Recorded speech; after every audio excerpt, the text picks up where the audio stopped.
It's Friday and you just got paid. Now you take that money, you buy some new shoes, you take your friends out to dinner, and then you wake up a week later and all the money is gone. So if you feel like your paycheck disappears the moment that you get it, you're not alone. But here's the truth, becoming wealthy doesn't start by earning more. It starts with what you do the moment that you get paid. Today I'm giving you the exact paycheck routine that I use to become a millionaire by 25. Let's dive into the 5 steps to build wealth no matter how much you make.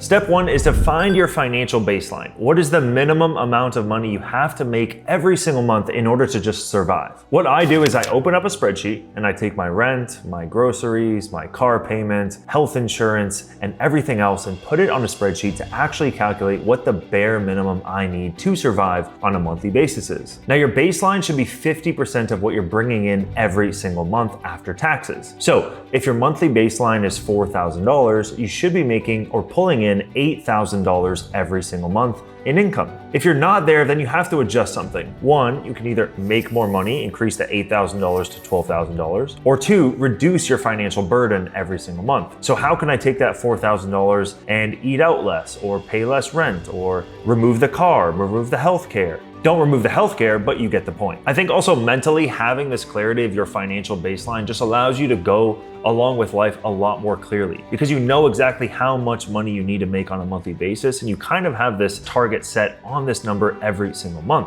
And hopefully every single month you can far surpass your financial baseline so you do feel comfortable living the lifestyle that you're currently living. If you're not, then you have to change things. And that's why it all starts with taking your finances, putting it into Excel, working with ChatGPT to figure out what that financial baseline is for you. Step 2 is build an emergency fund. Now my dad will absolutely hate this one, but I think it's important to have an emergency fund. Here's why. I was once running a business. We were pulling in $500,000 a month and we had a couple $100,000 of expenses every single month. We were taking all of our cash, putting it back into the business. For a period of a couple of months, sales plummeted. We had half as many sales as we had the previous months. Luckily, we did have some cash in the bank. We were able to cut some people that weren't needed anymore to save the business. But having an emergency fund for your personal finances, this is where it really comes in handy. Because for example, if you were to lose your job tomorrow, would you have enough money in the bank account to keep paying for gas and car insurance in order to drive around for interviews to get another job? Now you may be asking how much money should be in this emergency fund. I like to have 3 months of my financial baseline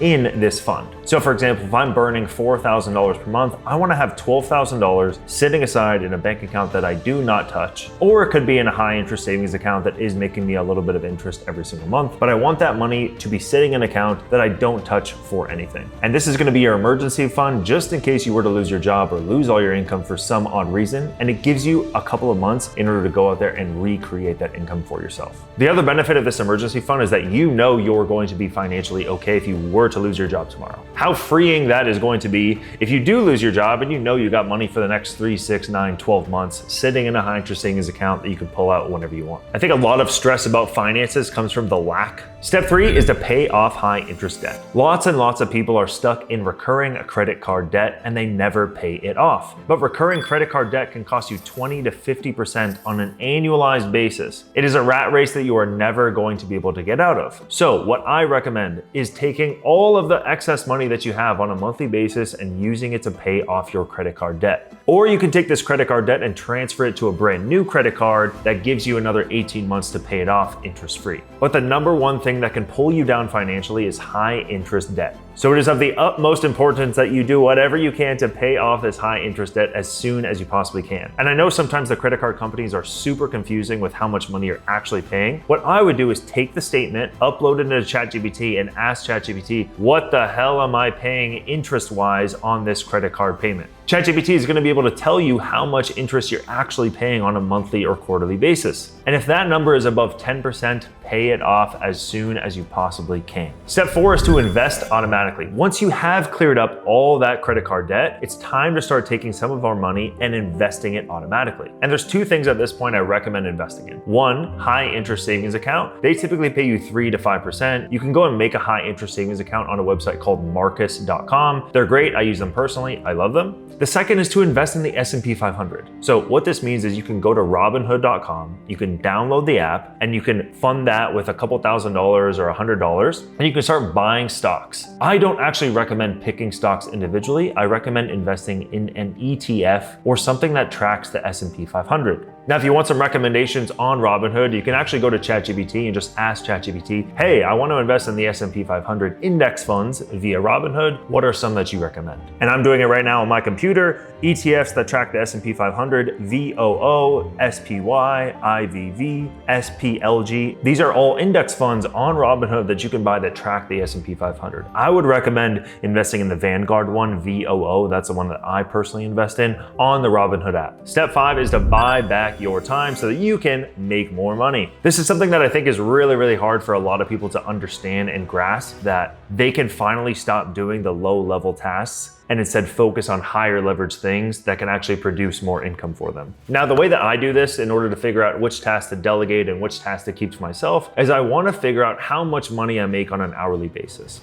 So what I'll do is I'll go to ChatGPT, I'll put in how much money I make. So for example, I make $100,000 a year. What is my hourly rate? Okay. I want to figure out for those hours that I do work, how much money am I getting if I do work 40 hours a week? So if you make $100,000 a year, you're actually making $48 per hour. Okay, cool. Now that gives me a pretty good benchmark of those working hours that I do have. How much money do I actually make, right? So anything below $48 per hour that I can hire somebody else to do for less than $48 an hour, I should hire that person to do that chore for me. Walking the dog, cleaning the dishes, cleaning the house, washing my car, cooking, right? The list goes on. There's so many different things that you can hire people for less than $50 an hour. You can hire people to do these things for you. You can take back your time and use that time to go and make more money. Or it could even just give you the mental freedom and mental flexibility to do your job faster so you can have more free time in order to spend that time with family and friends and to do other activities that you want to do.